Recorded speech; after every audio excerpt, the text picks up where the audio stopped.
strong this morning, guys. So today, as part of our People's First Tour, we're going to head down to Plymouth. Going to meet with some great business owners, restaurateurs, family businesses, and every time we do one of these events, it's fantastic.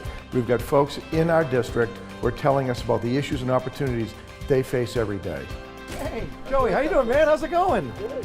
How can they be represented if we don't understand what their issues and opportunities are? So it's a great part of our day, one of the most enjoyable parts of the campaign. We're looking forward to it. We're psyched to hit Plymouth today. It's going to be a lot of fun. So the first business we visited today was Bridget at Powderhorn Press. They do our printing for us, so it was personal in a lot of ways. Hey, Bridget, how are you? It was great to hear Bridget's story. As a woman-owned business, we learned a lot of things today. Print is not dead, and I'll tell you right now, places like Powderhorn are a perfect example of what it can be. I had a small business myself. I opened up a computer company in 1982, and we struggled a lot. So I know what it's like to struggle with a small business. After I got rid of my company, I sold what was left of it. Yeah. I had a full-time job in Boston, but I had debts that accumulated. So I'd come home from work and repair computers at night so I could pay the debts off. But you know something? I wouldn't wish it on anyone, but I wouldn't trade it for anything because it helped define the person I am today, I feel. When you say retail and politics are a lot alike, they're both about people. People understand that. That hits home, that rings true. Because if you're going to run a successful business, you better care about the people you serve, your customers. And if you're going to be in public service as an elected official, you better be on your game, and you better be doing the work of your people rather than the bidding of your party every single day. One of the great things about going around and visiting businesses, we get to meet people. I met one today, happened to be a Democrat. We had a fantastic conversation, and we really focused on the things that unite us rather than things that divide us. We have a Congress that doesn't legislate. Sometimes that means going against your own party. I have no problem doing it. As opposed to the gentleman I'm running against, who votes with his party 94.5% of the time. I like to say, I'm lucky if I agree with myself 94.5% of the time. That's part of the problem today, and that's what we need to change.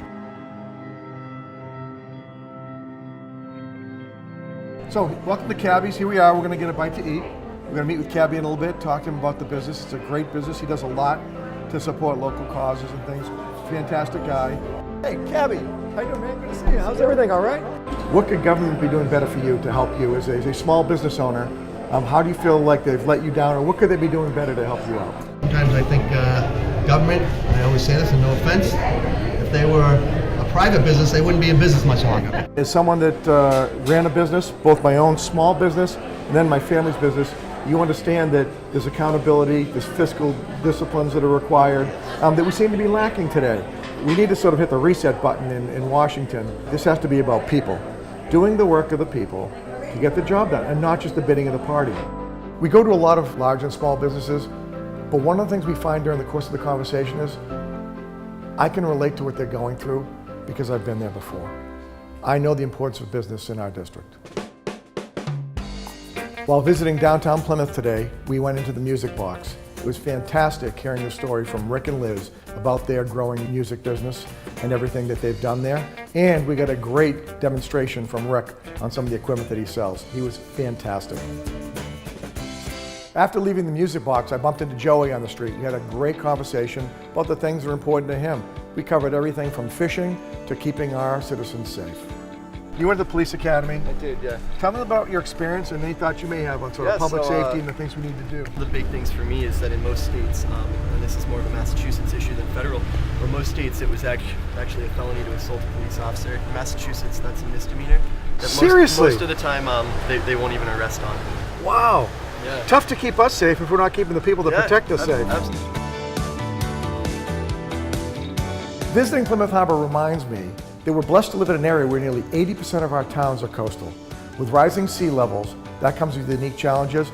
We need to do everything we can to preserve the beauty of areas like Plymouth Harbor. The reason our People's First Tour is so important is, unlike so many of our government officials, I'm self-aware enough to know that I don't know everything, but it's important.